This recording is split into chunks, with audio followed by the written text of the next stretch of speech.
كما عودتكم دائما خوكم الكازاوي جاب لكم الجديد، واليوم كنتواجدوا في الجناح المغربي مع جدنا ابن بطوطه. سمعوني، الرحاله ابن بطوطه اللي غني عن التعريف، اللي تسارع الارض من مشارقها الى مغاربها، وهذا جدنا اللي كنفتخروا به حنا المغاربه.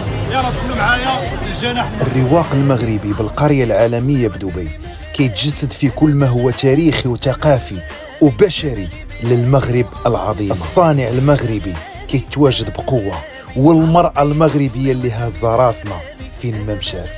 تبارك الله على ولاد وبنات بلادي. خويا الكازاوي، يا خويا الغزال، شحال الاوتفيت ديالك؟ الاوتفيت ديالي اخويا غالي، والقيمه ديالو تاريخيه اكثر من القيمه الماديه. القيمه التاريخيه ديالو اكثر من 12 قرن، اما القيمه الماديه رخيص على الحباب وغالي على العديان.